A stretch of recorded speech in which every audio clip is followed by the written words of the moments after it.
जी आए हैं, तो इस बात को भी समाज में लेकर के अब बात करें जाएं कि हम चाहते हैं कि इस प्रकार से हमारी बेटियां आगे पढ़े, तो जिसकी आबादी लगभग 50% है, 50% के आसपास है, उसकी सहानुभूति हमको मिलेगी। तो निश्चित रूप में उनके समीप हम जाएंगे तो अपनी बात कहेंगे। उसी प्रकार से हमारे अनएम्प्लॉयड बच्चे लोग हैं, आज डिग्री लेकर के घूम रहे हैं, लेकिन उनके लिए कोई व्यवस्था नहीं है। सबका नियोजन हम नहीं दे सकते, सबको नौकरी नहीं दे सकते। इसीलिए हम लोगों ने उस समय कहा था मुख्यमंत्री के बताओ कि हम अनएम्प्लॉयमेंट भत्ता देंगे, डिग्री होल्डर को 5,000 रुपया देंगे जब तक कि कोई नौकरी नहीं लग जाए। ये बात को भी आज तक दरकिनार किया गया है। तो बातें मेरे भाइयों बहनों बहुत है, एक एक बात कहने लगेंगे तो घंटों घंटों लग सकता है। सारांशता यही है कि जो हम करना चाहते थे वो हो नहीं रहा है, और जब तक वैसा नहीं होगा बिहार आगे नहीं बढ़ेगा। 78 वर्ष तो हो गए और 78 वर्ष आएगा तब भी हमारी यही स्थिति रहेगी। जो भी विधा है सब में हम अभी बहुत आगे काम करना है। इन सब बातों के लिए हम लोग सोच करके कुछ फार्मूला तय किया है और जिसके तहत हम पार्टी का निर्माण किया। और आज सही बात है कि केंद्र में नरेंद्र मोदी जी की सरकार और बिहार में नीतीश कुमार जी की सरकार, डबल इंजन की सरकार चल रही है। जन आकांक्षाओं की पूर्ति करने के लिए लोग काफी आगे बढ़े हैं। बिहार में क्योंकि आप जानते हैं 1980 से हम राजनीति में हैं, आप लोगों का साथ दे रहे हैं। उस समय बिजली की क्या स्थिति थी और आज करीब करीब 22 घंटा बिजली सब जगह मिल रही है। ये नीतीश कुमार जी का देन है। सड़कों की जहां बात आती है, पहले हम लोगों को बिहार के दूसरे कोने में जाने में 1 दिन लग जाता था। मीटिंग सीटिंग करने जाते थे तो 1 दिन जाना 1 दिन आना होता था, 2 दिन 3 दिन का समय लगता था। और आज महज 5 घंटे में कहीं भी हम आ सकते हैं। ये हमारे नीतीश कुमार जी का नारा है। तो सड़क के संबंध में भी हम लोगों ने बहुत आगे बढ़ने का काम किया है। और लॉ एंड ऑर्डर का जहां तक सवाल है, Narendra Modi ji law and order की बात क्या ऐसा बोल रहे हैं, क्यों नहीं मैनेज करने वाले लोग क्यों नहीं सोचने के?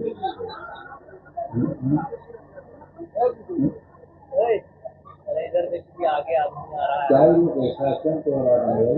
और सही है, ये दिशा में कोई प्रयास शुरू नहीं किया गया है। और उसके साथ हम महिलाओं के बारे में सोचा है, सोचते हैं, कहते तो सबको ही। आज महिलाएं 21वीं शताब्दी में हैं, महिला सशक्तिकरण की बात करते हैं और उनको हम अधिकार दे रहे हैं। बात सही है, लेकिन जैसा पहले मैंने कहा कि आज अधिकार पंचायतों में, नौकरियों में बहुत जगह उनको दिया है, लेकिन शिक्षा के अभाव में हमारी बेटी बहू वहां पर सफल नहीं हो पाती, क्योंकि उन पर दबाव है कहीं से। कुछ ही बेटी ऐसी हैं जो कि स्पेस में भी जा रही हैं, सेना में भी हैं, हर जगह है, लेकिन साधारणतया हमारी बेटियों पर दूसरे तरह का प्रभाव आता है, कारण उनमें शिक्षा नहीं है। यही कारण था कि जब हम मुख्यमंत्री थे तो हमने एक नीति अपनाई थी कि चाहे जिस समाज की बेटी हो, जिस जात की बेटी हो, हम पहला क्लास से लेकर के एमए क्लास तक उनको हम पढ़ाई फ्री करें। और फ्री हुआ, आज भी सैद्धांतिक रूप में फ्री है, लेकिन हम सरकार में हैं एनडीए के, लेकिन कहने में हम नहीं चूकते हैं कि सरकार की यहाँ पर कमी है कि जिस कॉलेज से, जिस यूनिवर्सिटी से हमारी बेटियां पढ़ती हैं, डिग्री ले रही हैं और उनको फ्री पढ़ाया जाता है, तो जो डेफिसिट ग्रांट होना चाहिए उस कॉलेज को, यूनिवर्सिटी को, सरकार को देनी चाहिए, लेकिन यह सरकार नहीं दे रही। मसलन जो हम बेटियों को आगे बढ़ाने के लिए उनको प्रयास किया था, उसमें कहीं न कहीं बाधा आ रही है।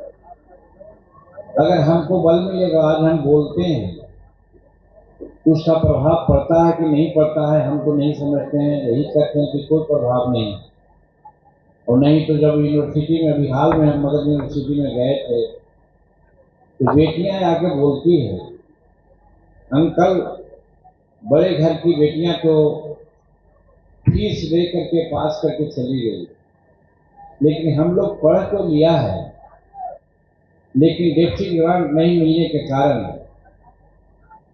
हमें सर्टिफिकेट नहीं मिलता। तो इस तरह से हमारी बेटियां बाध्य हो जाती हैं घर बैठने को।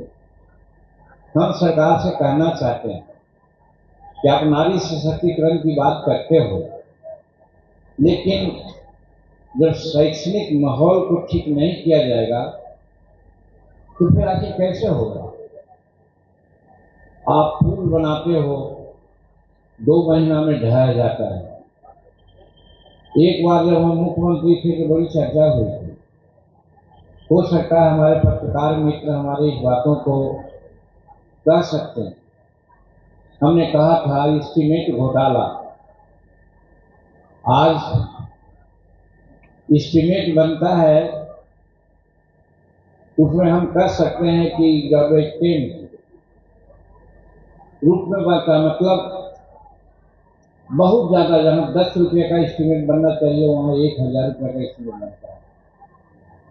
काम अगर 10 रुपये में भी हो जाए, 1000 रुपये खा जाए, 990 रुपये खा जाए, कोई बात नहीं, लेकिन 10 रुपये का भी काम नहीं होता, उसमें भी लोग खाता है, जिसके कारण आज काम की गुणवत्ता कमजोर हो रही है।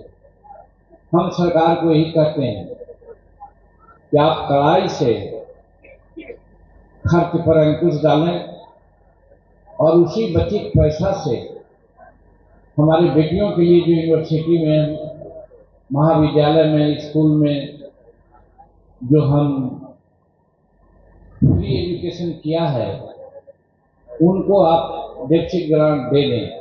मैं समझता हूँ इसमें कहीं कोई दो मत नहीं हो सकती, मिल सकता है, लेकिन सरकार नहीं दे रही। और हम आगे बढ़कर करना चाहते हैं कि यदि हमारी सरकार में शेर हो गया, यानी कि कहने लायक हो गए, दबाव डालने लायक हो गए, तो हम सिर्फ साधारण शिक्षा में आरक्षण नहीं करना चाहेंगे, हम तो वोकेशनल एजुकेशन में भी आरक्षण देंगे पूरा 100%, जिसमें हमारी बेटी डॉक्टर, इंजीनियर, MBA, MCA क्या क्या होता है वो सब पढ़ ले मंगनिया में। लेकिन उसके लिए हम यही कहना चाहते हैं कि विधानसभा में हमारा संख्या बल होना चाहिए। बिना संख्या के कुछ नहीं कर सकते हैं। बोलते हैं 4 विधायक हैं, कभी कभी बोलते हैं, बातें मानी जाती है कभी कभी, लेकिन सारी बातें नहीं मानी जाती। अगर यही संख्या हमारा ज्यादा हो जाए तो हम समझते हैं कि हम सरकार पर दबाव डाल सकते हैं। इसीलिए हम जनमानस में आते हैं।